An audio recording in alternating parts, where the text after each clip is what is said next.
soit celui qui vient au nom du Seigneur.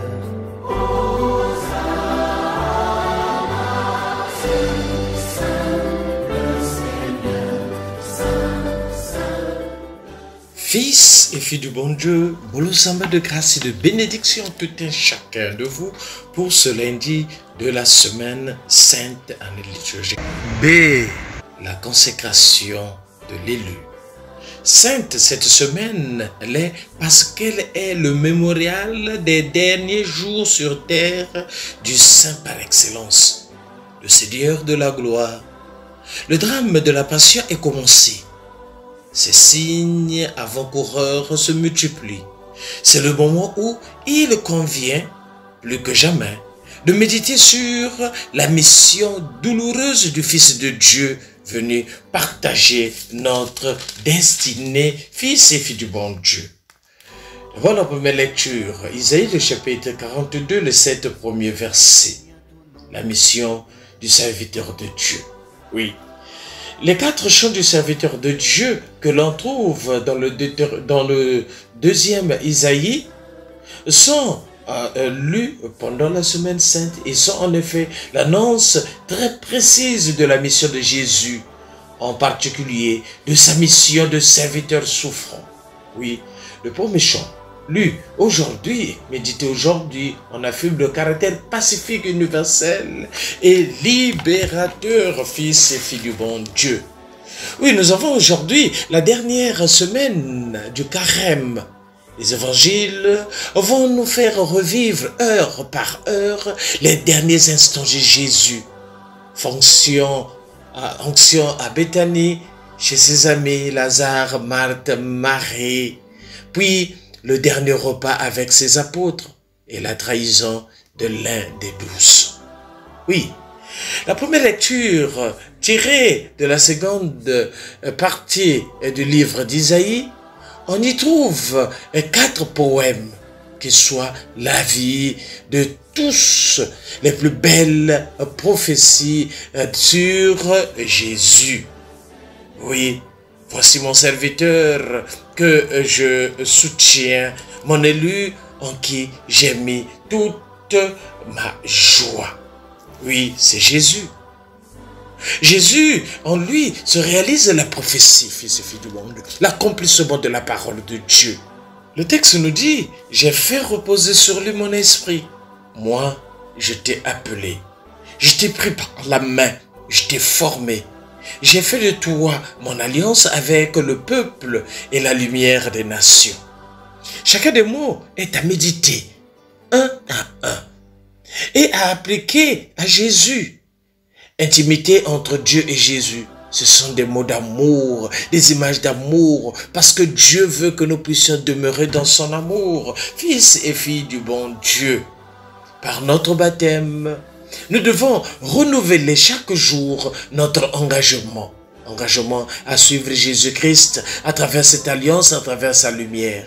Jésus est venu pour nous montrer sa lumière. Jésus est venu pour nous ouvrir les yeux parce que nous sommes des aveugles. Oui. Le texte nous dit, il ne criera pas, il ne haussera pas le ton, il n'écrasera pas le roseau froissé, il n'éteindra pas la mèche qui faiblit. Ce sont des douces images du Seigneur, images de sa bonté, parce que le Seigneur est bonté.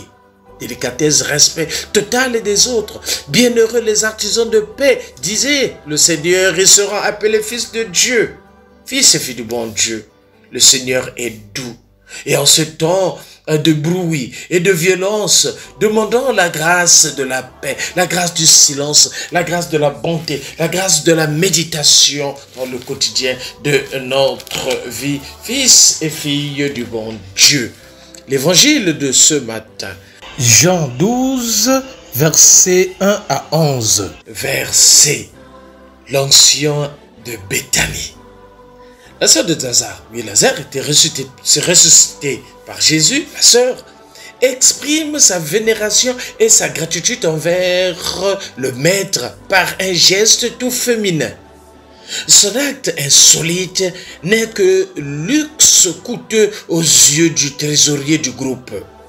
Mais Jésus voit l'intention du cœur et confère à ce geste gratuit une signification de choix. Oui, lorsque nous venons déposer notre offrande à l'église, mais le Seigneur regarde notre cœur. Est-ce que tu donnes avec amour? Est-ce que tu donnes avec ton cœur, fils et filles du bon Dieu?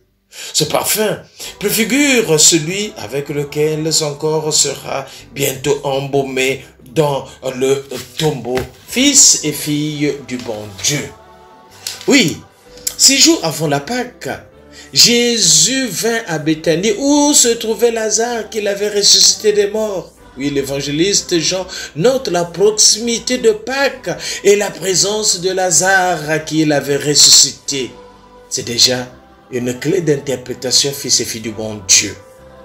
Marie prit un parfum, un livre d'un parfum très pur et de la grande valeur.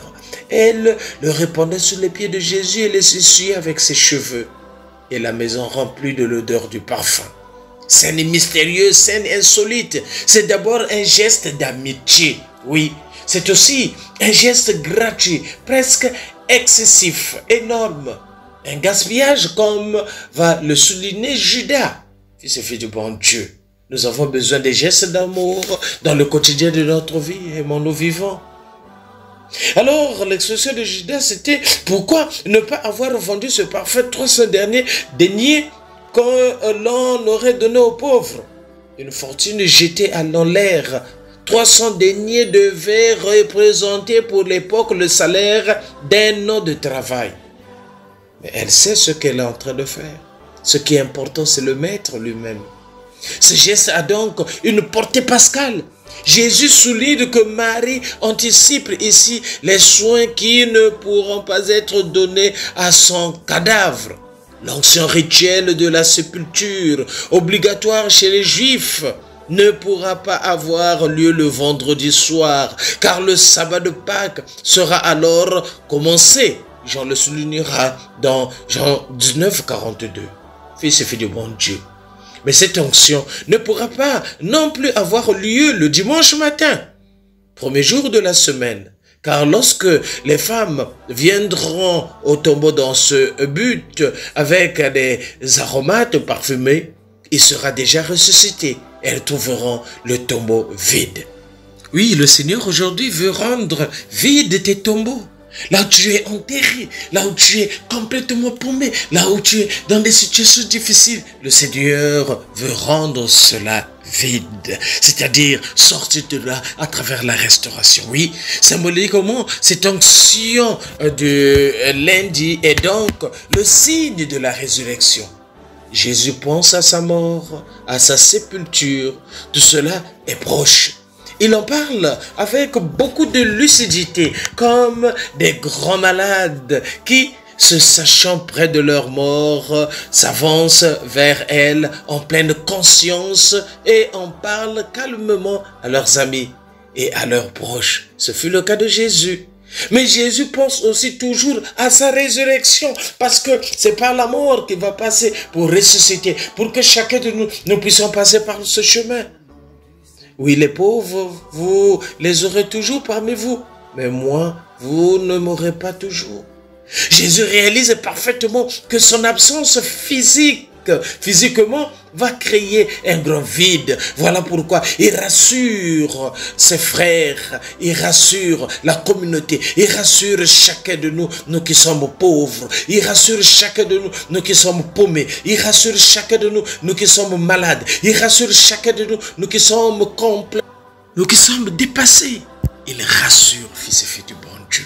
Accroche-toi à Jésus-Christ pour recevoir ses grâces et toi également pour passer de ces situations difficiles vers la gloire de la résurrection, c'est-à-dire la restauration de ta vie, de ma vie, de notre vie, fils et filles du bon Dieu. Aimons-nous vivants et préparons notre ciel en faisant le bien sur la terre. C'était le Père Paul Jess Tounou depuis la paroisse Saint-Michel de Kembo, de ce Saint-Michel de la gloire. Là nous sommes dans l'archidiocèse de Libreville. C'est au Gabon. Cette journée, un bon lundi saint à tout un chacun de vous. Merci Seigneur.